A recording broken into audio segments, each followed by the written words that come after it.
नमस्कार मित्रों, आज हम एक बहुत महत्वपूर्ण तथ्य पर चर्चा करेंगे जिसको लेकर आम जन में हमेशा बहुत खौफ रहा है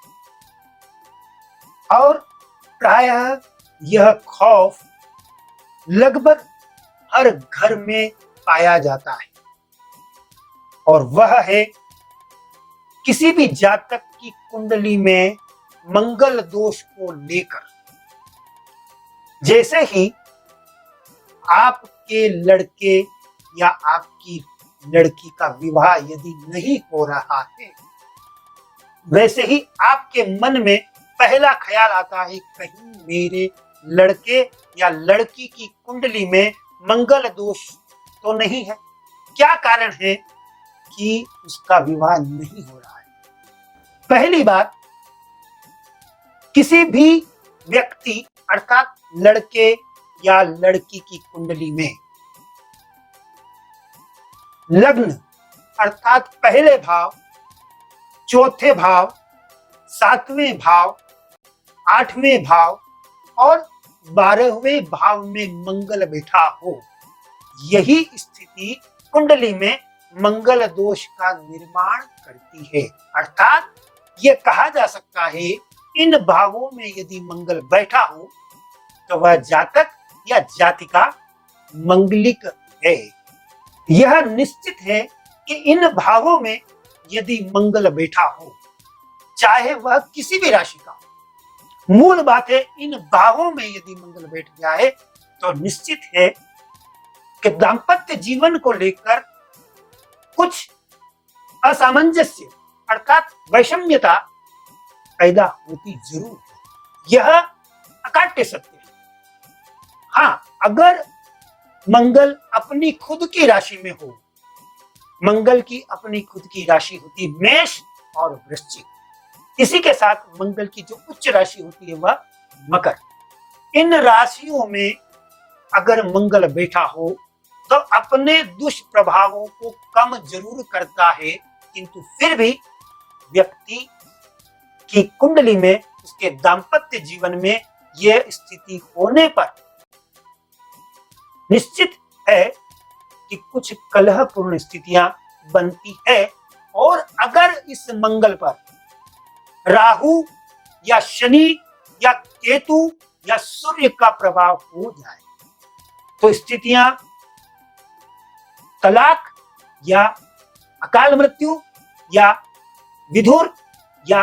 विधवा होने की स्थितियां बन जाती है। बेशक अगर किसी व्यक्ति की कुंडली में जितना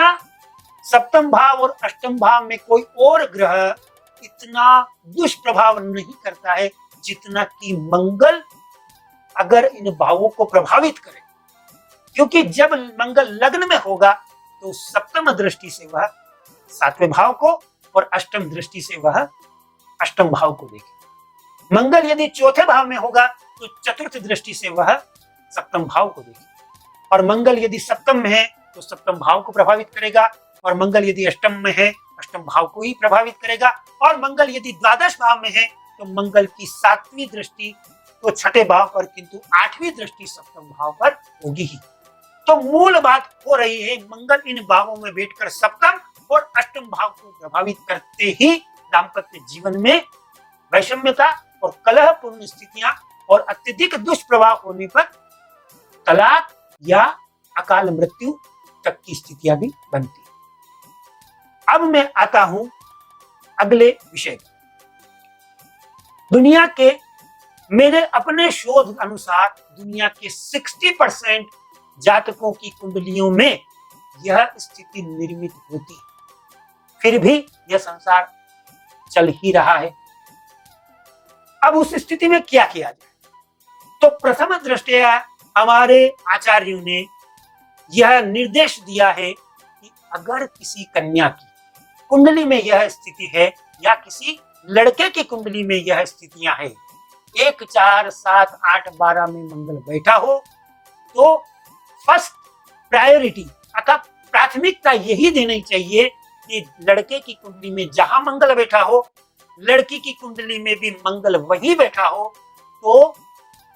उन दोनों का दाम्पत्य जीवन कई दूसरी तरह की स्थितियां कुंडली में खराब भी हो तो भी उनका दाम्पत्य जीवन सुखपूर्ण व्यतीत हो जाता है। और अगर यह स्थिति न हो,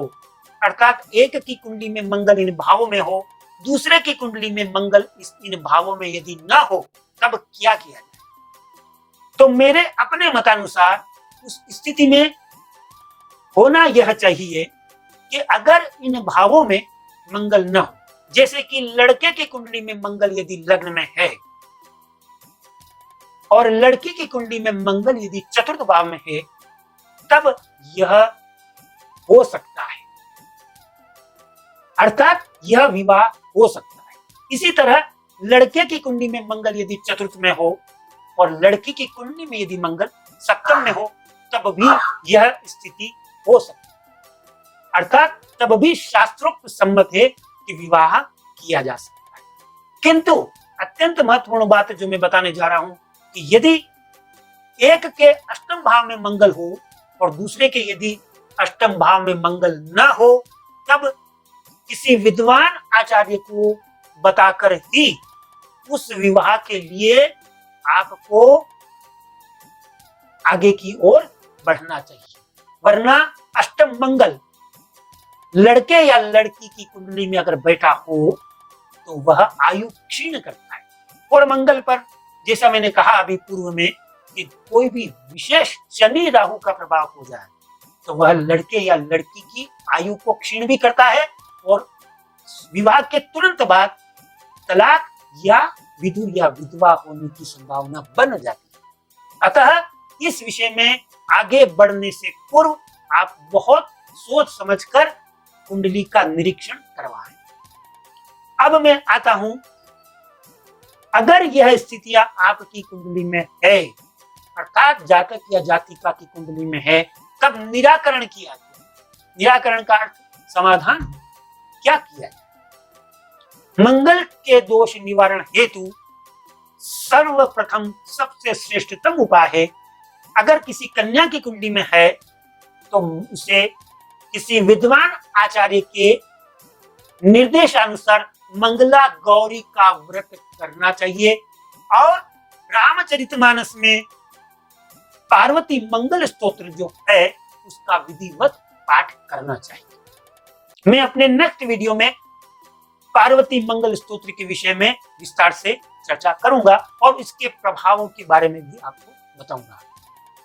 तीसरा जो उपाय जो मैं आपको बताने जा रहा हूं वह है उज्जैन स्थित, आप सभी इस बात से वाकिफ होंगे, उज्जैन में जो मंगलनाथ का मंदिर है, वहां अंगारेश्वर महादेव का मंदिर है, वहां पर लड़के या लड़की के कुंडली में मंगल दोष निवारण हेतु भात पूजन करवाना भी श्रेष्ठ रहता है, इस दोष के निवारण हेतु। चतुर्थ उपाय जो है वह है प्रत्येक मंगलवार आप अपनी श्रद्धानुसार किसी भी हनुमान जी के मंदिर में जाकर मंदिर के बाहर जो कोई भी असमर्थ, विकलांग या अपाहिज या कुष्ठ रोगी हो उसको अपनी सामर्थ्य अनुसार रेवड़ी दान करें और यदि संभव हो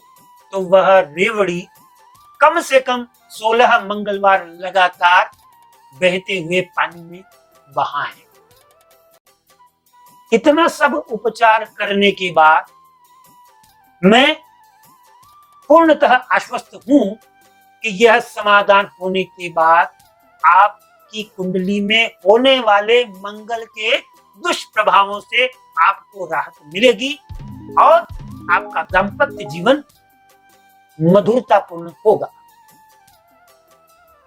नमस्कार।